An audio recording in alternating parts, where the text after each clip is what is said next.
Hello, everyone, and welcome to today's Webinar Wednesday, where we're going to be talking about preparing for a new ILS. So that big move going from one ILS to another ILS and how to engage with your staff on that and also what that process looks like.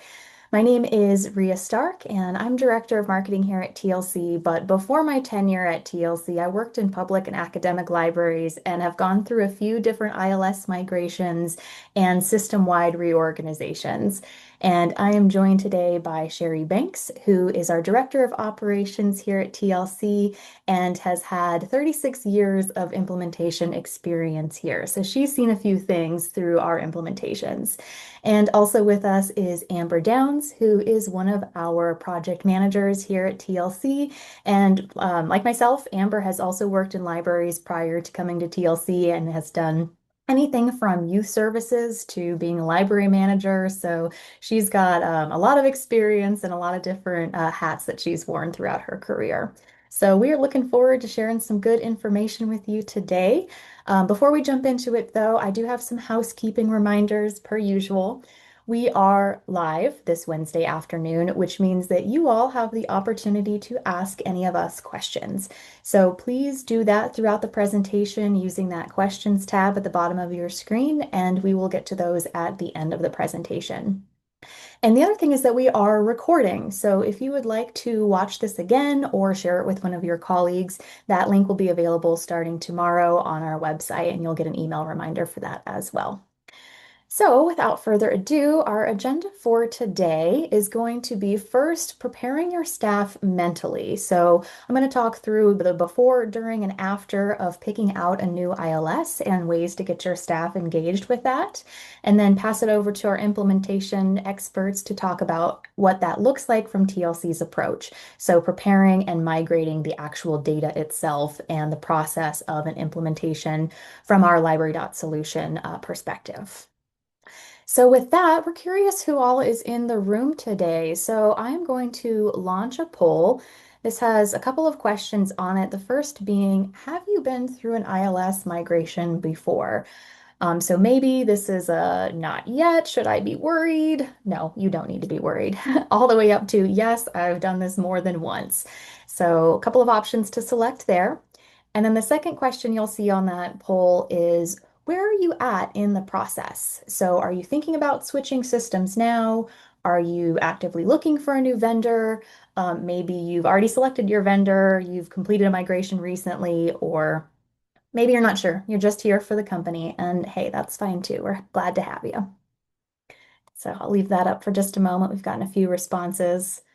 Oh, I've seen some responses. Not yet. Should I be worried? No, you are in good hands today. All right, can I go ahead and end that? All right, let's move to the next piece, which is the mentality of switching systems. So change starts well before you actually migrate any of your data. So getting your team on board and walking your staff through this is such an important process. And no matter where you're at in the library, if you are one of your leaders, getting your team excited and engaged. And if you're someone who's not making that decision, there's a lot of ways that you can participate to feel part of that big change migration. So first, nobody really likes imposed change. No one wants to be told, surprise, we've got something coming. You have no say over it. That is never a good feeling. I love an analogy. So when we talk about implementation, a lot of the times we talk about moving houses. There's a lot that goes into a house move. And in terms of change readiness, it is a completely different mindset to be thinking about wanting to move, excited to move, looking at new properties, going through that and being part of that versus your landlord telling you, you got to move out. Completely different feelings in the body between those two. Same things that have to happen, but different mindsets going into it. So when you're working with staff, it's really important to gauge where they're at in that system. And some people will be excited for a new change. You might have your change makers in your libraries who are eagerly looking for something new. And I would say find them, identify them early, and help make them peer mentors that can guide the rest of your staff through that change. The other piece is that even though directors or library leaders are typically the ones making that final decision, it's the staff and the day-to-day workflows that really guide that decision-making process. So everyone can be part of the process, everyone can feel included. It's just a matter of getting there and getting everyone into that change readiness mindset. So when you're preparing for a new system, there are a number of reasons why the library might be changing, and it's kind of a sliding scale of we have to versus we want to. So if you have to, maybe it's because the library's contract is coming up. A lot of cities or counties will require that a library goes out to bid after so many years with the same contract or after every contract. So sometimes it is a forced change based on certain policies. And sometimes it is a matter of, well, we want to. Our current system isn't working for us. We have a lot of pain points. We've seen some really cool features on the market, and we want a system that does that. So there's definitely a scale between those two. And that scale is going to be different for the library as an organization versus the staff members. You may have some staff that say, I don't want to change. I don't like this. I don't feel like we need to. Whereas the rest of the staff may say, actually, we're really excited for this. So that scale is certainly going to be different at multiple levels within the organization. But if you are in the early stages, don't wait to start that planning and that communication because the earlier you can get your staff involved and feeling like it's not an imposed change and more of a collaborative planning process, the easier it's going to be with your system. Now, again, going back to my landlord analogy, so say your landlord says you got to move out, but they give you a week versus a year. Again, it's still an imposed change, but I have to leave in a week feels stressful. It incites panic. I feel like I have to do this thing now versus in a year, okay, I can start to get my mind around that a little bit more. I've got time to make a plan and time to make change. It just feels different. So before you ever make your decision with choosing a new ILS, a couple of things you can do for staff to feel involved in this process. The first is to really review your current processes, review those pain points, review the non-negotiables. Again, find out what's on the market, see what else you like, and set what your priorities are. So it doesn't have to do every single thing your current system does, but what are the things you absolutely cannot live without? And engaging those staff to ask those questions helps them through that process.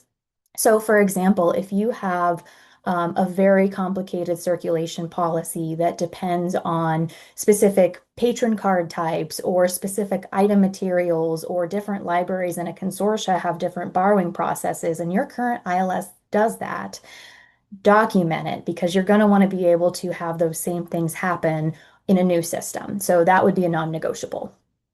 And part of this is engaging with your staff. That's going to be your library staff, your IT, especially for those technical requirements, engaging with your legal or procurement teams and your obviously your leadership. So do that before you ever make the decision. It'll be a lot easier through the process. And then the other thing is to get feedback from your community. So how are your patrons or students engaging with that ILS platform? We had a customer who, before switching to TLC, heard some kind of negative feedback from one of their city officials about like the clunkiness of their discovery layer to the point where they said it'd probably be easier to buy the book on Amazon. And that hurts. You know, when you hear that feedback, that is important feedback, but it also incites a lot of need for change. So hearing the negative feedback also helps influence a positive outcome. And now, of course, they are on TLC now, so we are not getting that feedback anymore. And the last thing I want to say before making the decision is to frame it as the problem you want to solve rather than the procedure that you currently do. So yes, document your process, but don't necessarily ask vendors for the step by step of your current process. Like, what does that step by step actually accomplish? So, for example, we've been asked questions in RFPs about what is the report that your ILS runs to do paging slips or to pull holds off the shelf. And in our Carl Solution product, we have a dynamic list. So it's not actually a report that needs to be run at the admin level. It's not a daily report. It's a dynamic list. So anytime you go into that, you can see what has been placed on hold. So again, those accomplish the same thing. I, as a library staff, I'm going to go out and pull holds for my people who have placed a hold on it. But how you do it is going to be different. So being sure to address that as the outcome rather than the ABC order that you do currently. And then during the decision process, it's important to include your staff in that as well. Now, if you have hundreds and hundreds of staff, sometimes it's not as easy to get everybody in a room to make a decision, but especially looking to those key players. So perhaps someone who is a leader in your tech services team has a say at the table, a leader in the circulation department, a leader in acquisitions, or your discovery layer, whoever it is, find those people and sort of delegate their work is to ask their staff, and then they become the representative in the room for what their staff are looking for. So making them part of that decision is important. And especially when you're doing demos or you've received your RFPs or whatever that looks like for your decision-making process, quantify the scores. That's important because then you can have a side-by-side comparison of vendors. But remember that the people making those decisions are also humans that are going to use this system every single day. So I would recommend adding a category specifically for usability. So yes, every single system is going to have check-in and check-out. That is bare minimum for an ILS. But if that circulation system is clunkier or if it takes 10 more steps for this vendor or the other vendor, are you accounting for that in the scoring in some capacity? So doing that side-by-side comparison with the human at the forefront is important. But then also give an opportunity to add notes. Those kind of emotional reactions that you feel when you're reading an RFP or you're watching a demo or you're talking to a vendor, those wow moments or the ooh, I don't like that. Make sure there's a space to note that because if you're comparing vendors side by side and they both have scored a 25 out of 25 in the same category, but one has that wow written next to it, that's going to edge it up just a little bit more. So keep your humans at the forefront, and that's going to help with that decision-making process and helping them feel part of the process. And then once you've selected your vendor, it is important to do the next things. So we've been working in the space of thinking about a new ILS and planning for a new ILS, but we haven't actually done the steps to start making that a reality. So I say in quotes, the real work begins. Not that this hasn't been real work, but this is turning that concept into reality. And so, one, you're going to want a project plan, but hold that thought because Amber's going to go over what that looks like for TLC. You're also going to want a communication plan, not just for your community, which is important, but also internally as well. So hopefully by the time you've made this decision, this is not the first time your staff has been hearing it. Hopefully they've been part of the process up to this point, at least in some capacity, but if not, now is the time to really encourage that.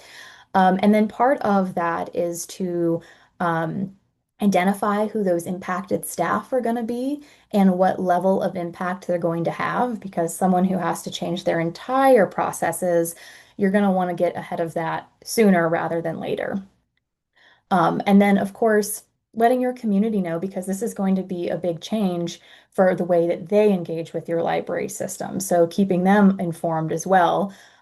They may not need to know your decision-making process before this point, kind of depending on what your county or city requires, but definitely letting them know it's coming. So again, that they don't walk in and say, "What is this? Bring it back. I like the old system." So part of that too is addressing concerns, or if you are not necessarily a leader in your library, voicing your concerns. Get that out into the air because that at least helps come up with a solution for it or have those, oh, I didn't think about that. Let's start thinking about that kind of moment. And of course, highlighting the benefits of the new system. You don't want to focus necessarily on the negatives, but also what you're looking forward to with the change. And the reason I've got our little marshmallow friends on the screen here is that we've had a customer who did an upgrade over Easter weekend.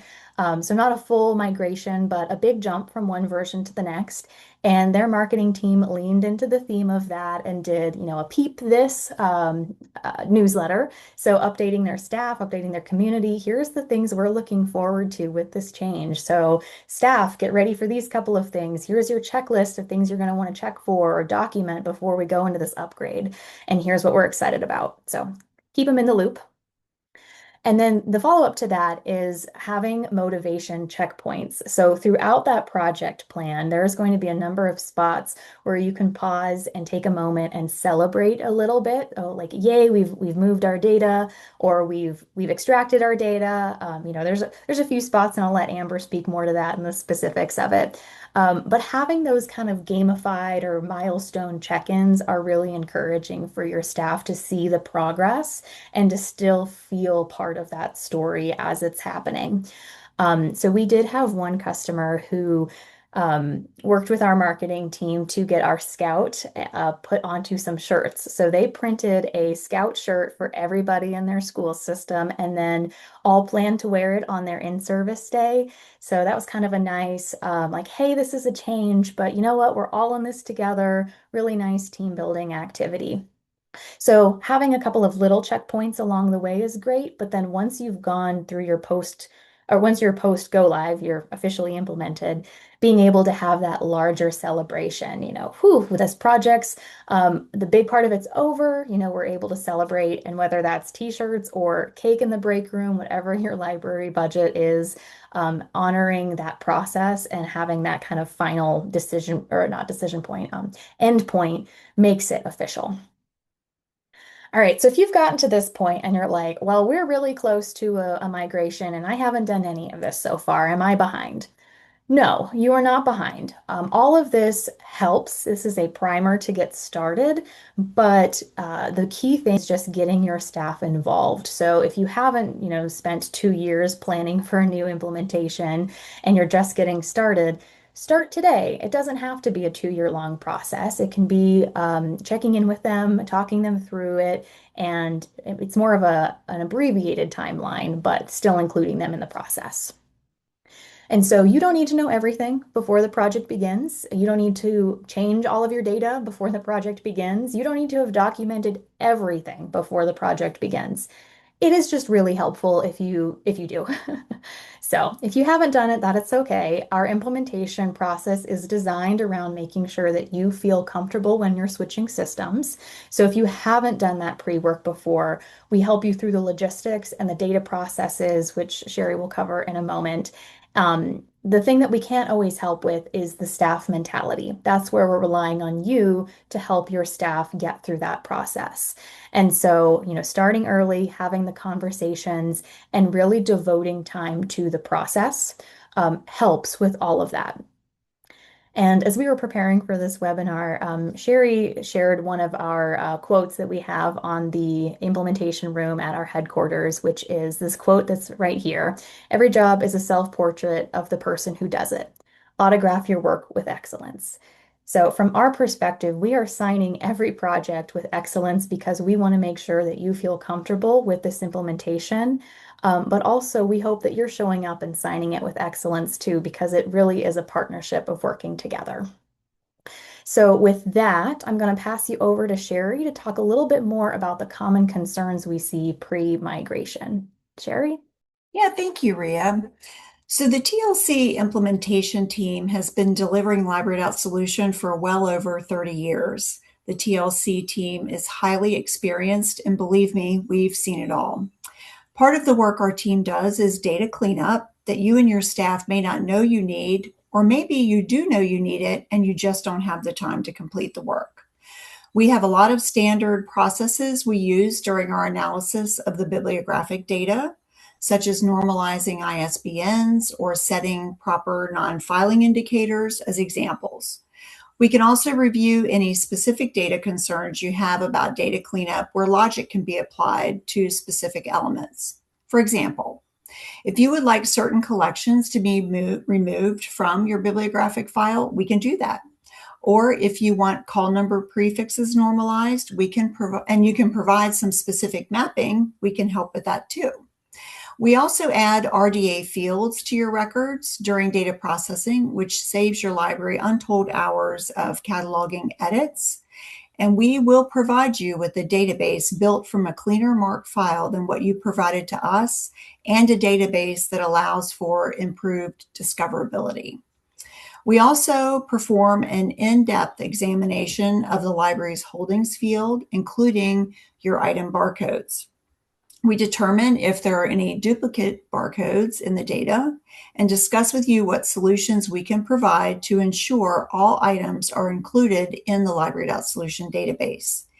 In addition, if there are any duplicate titles in the bibliographic file and merge logic can be applied where standard numbers exist, we can merge those titles and items together into a single record.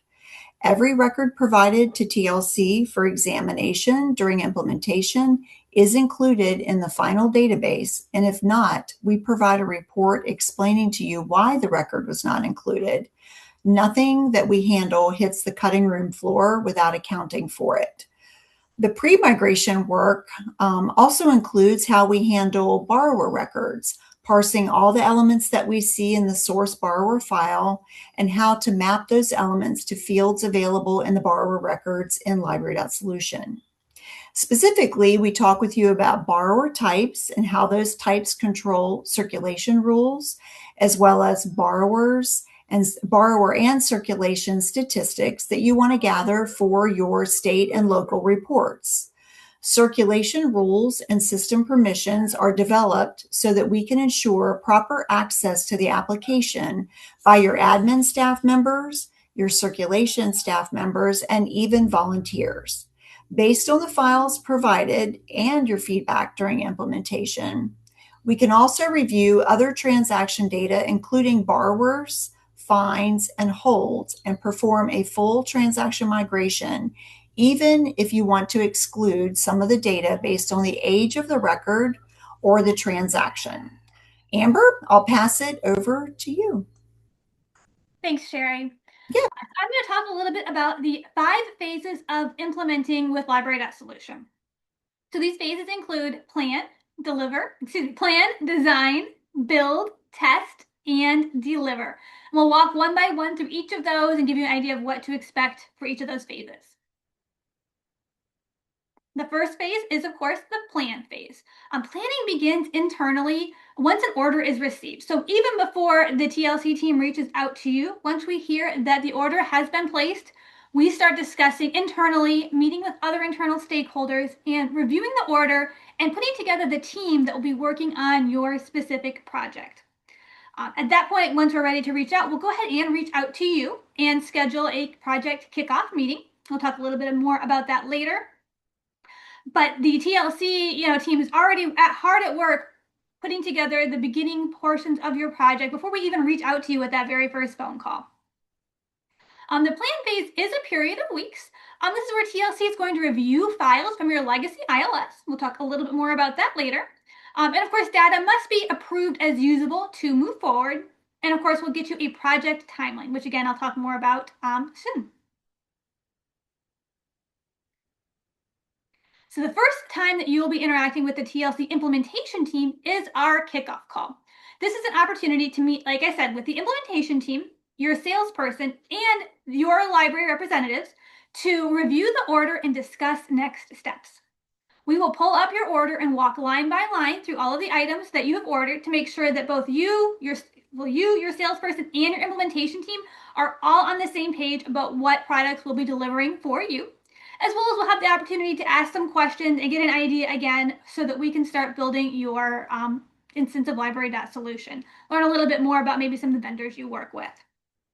Also, as part of this call, your implementation specialist will review with you our data needs documentation. And that's the information on what we need you to send to us so we can begin the analysis portion of this project.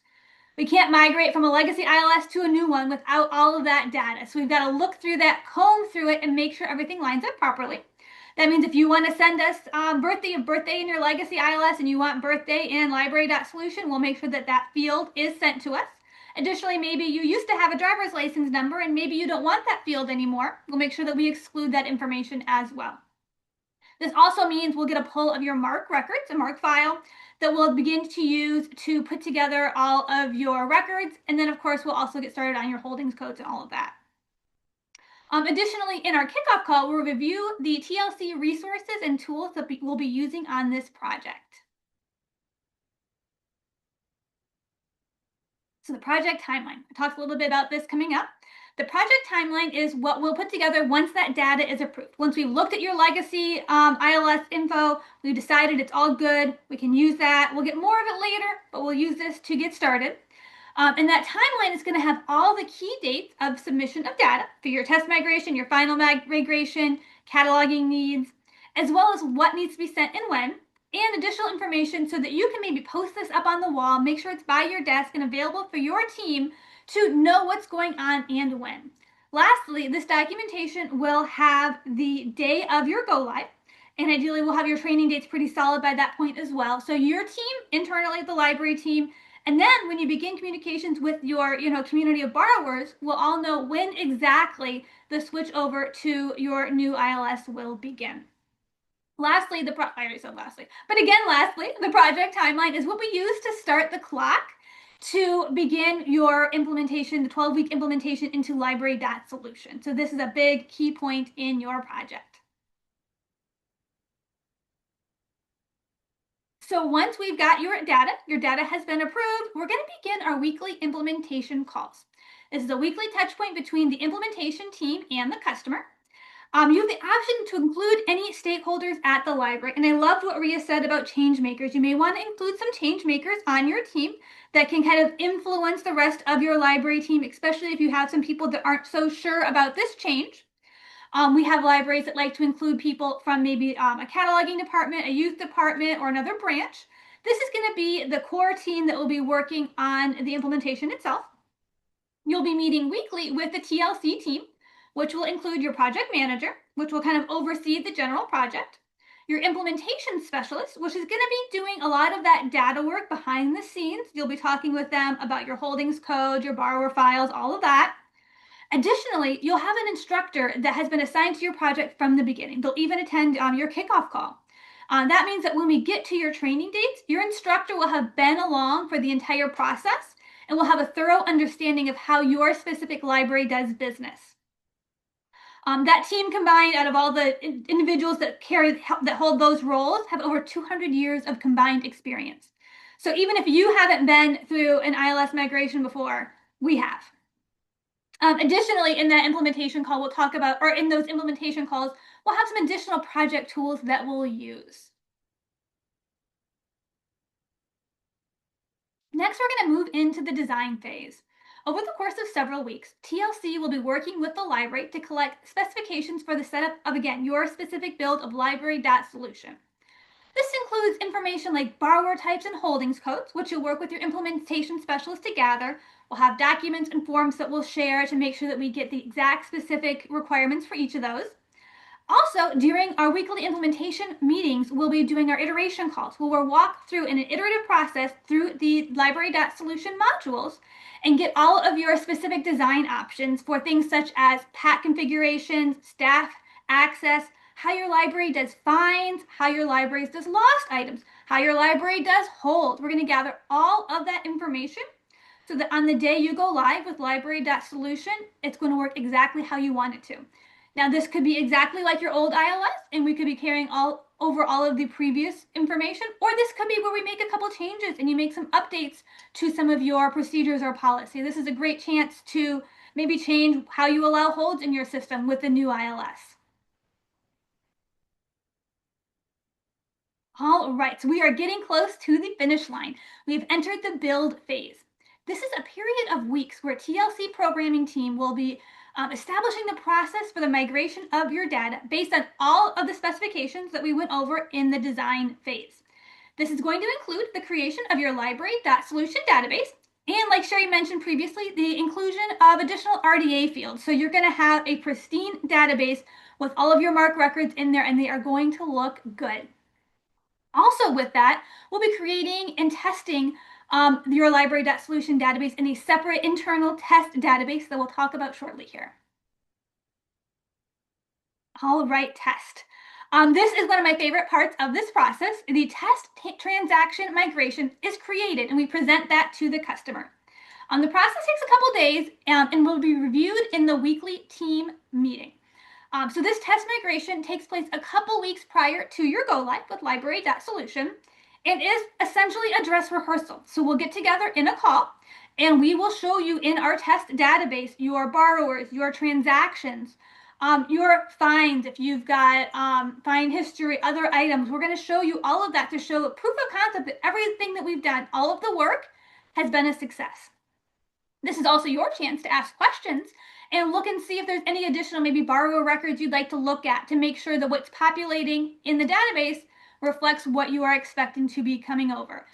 Also, that could be a chance where you do see something that's not right. Maybe you see a birth date in a field and you had decided, actually, we don't want to show birth date. This is your chance to say, hey, let's make an adjustment real quick. And we can, of course, get that prepared for you so that when you do go live in a couple weeks, it'll be exactly how you want it set up. All right, and this is, of course, the most fun part, and deliver. The deliver phase is a period of hours where TLC will apply all of the bill processes to the final version and the final borrower and transaction files to your library.solution database and present it to you in a migration review. That migration review is going to be just like the dress rehearsal we held a couple weeks ago. It will be the morning of your go live. We'll get together bright and early. We'll walk through all of your example borrower files, walk through those example transactions, and hand over the database to you. And with your approval, that is when you go live with library.solution. Congratulations, you made it to the end of implementation. Now let's talk a little bit about training. So as I mentioned previously, your instructor is going to be walking with you through this entire process. They'll know the ins and outs of all of the answers that you give in our weekly implementation calls and all the specific setup that you have for your user roles and how your library does business. We have a couple things available for training. One is self-paced interactive training courses. Those are available prior to go live. Earlier in the presentation, Ria had mentioned the gamification of kind of getting your team ready to go for this process. This is a great chance to offer badges or, gold star for individuals that have gone through some of these training courses. Put their name in the email blast to the internal team. That gives your team a chance, your circulation folks, maybe your part-time, library assistants, an opportunity to get a feel for library.solution, even if they aren't attending our weekly meetings. Additionally, demos are shared during those weekly calls with the key stakeholders of the team. So you get a look and a feel for what the software will look like, as well as when you're a part of that design process. You'll get a little bit of feeling there. Again, those demos are led by your instructor. And of course, lastly, we have on-site or remote training that's going to be scheduled with the library to suit their needs. Again, with the instructor who's been along the entire time for the ride. And the training is designed and customized exactly to how your library does business. All right, so you've gone live, you've gone through the implementation process, but it doesn't stop there. So, of course, this is really the beginning of a beautiful friendship, to quote Casablanca.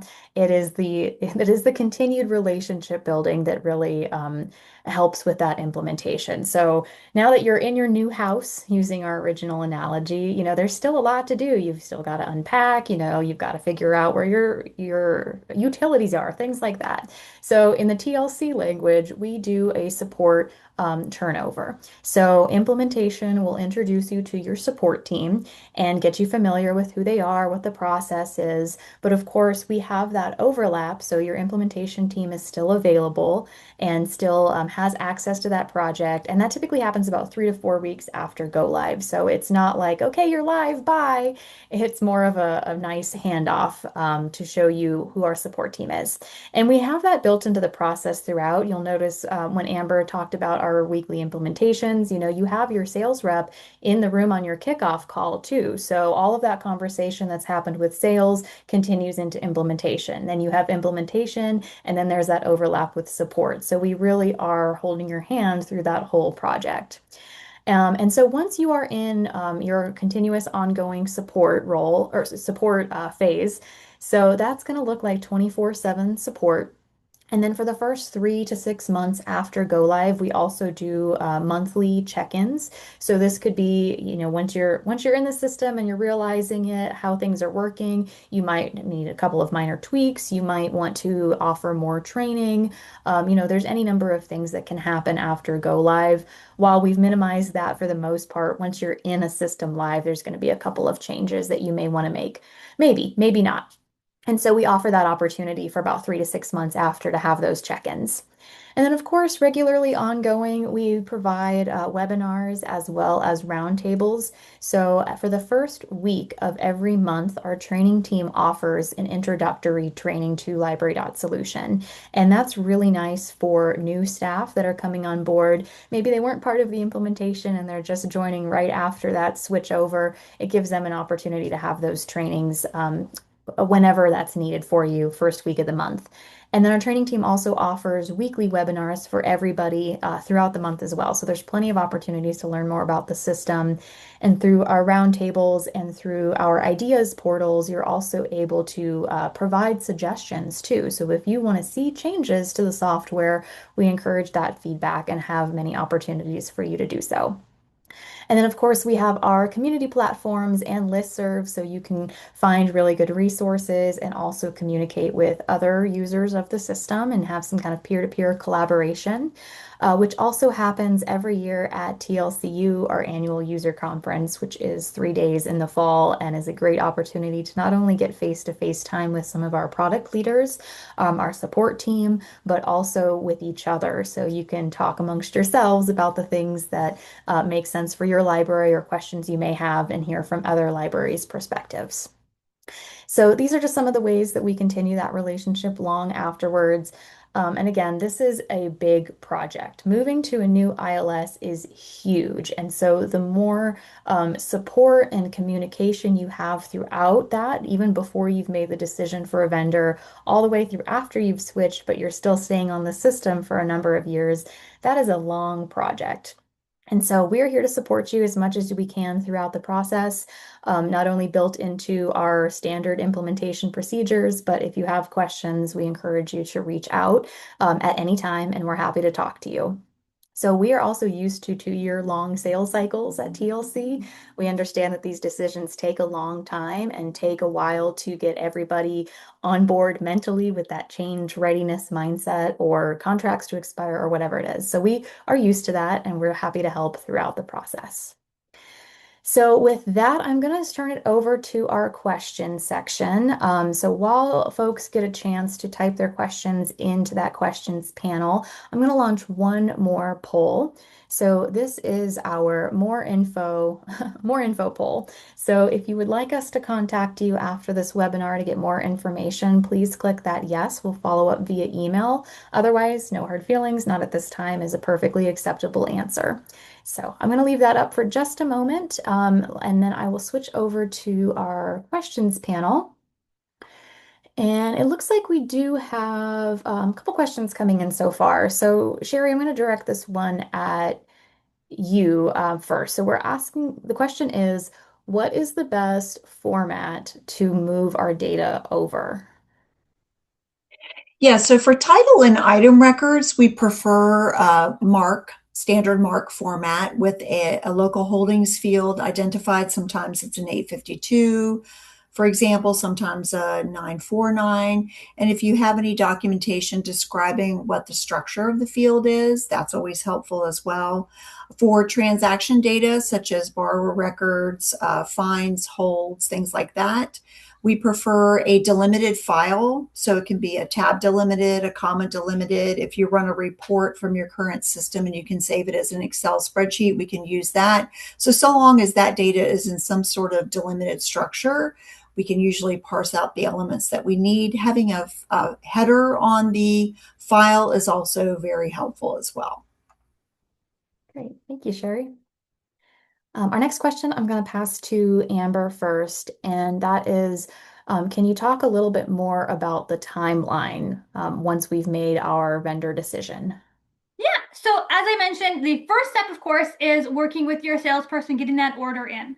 Once that order is in, Sherry, our Director of Operations, will review the order and work with us to put together a core team.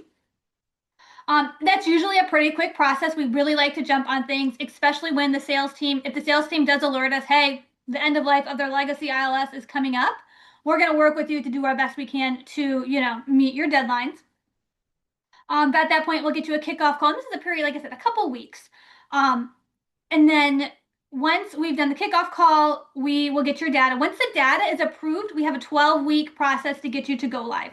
Now, where we get from the order to getting us that approved data is where we kind of have that wiggle room. Again, if we know it's an expedited thing, we'll expedite it. We'll reach out to you immediately. I've gotten orders and called people, that afternoon to get that process started.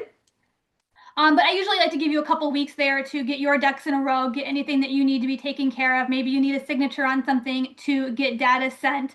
I like to be transparent that it's not, I signed the order, okay, the clock is starting, let's get going. I can't start the clock until we've looked at your data. So 16 weeks plus, or excuse me, 12 weeks plus a little bit of additional time to get that data to us and approved.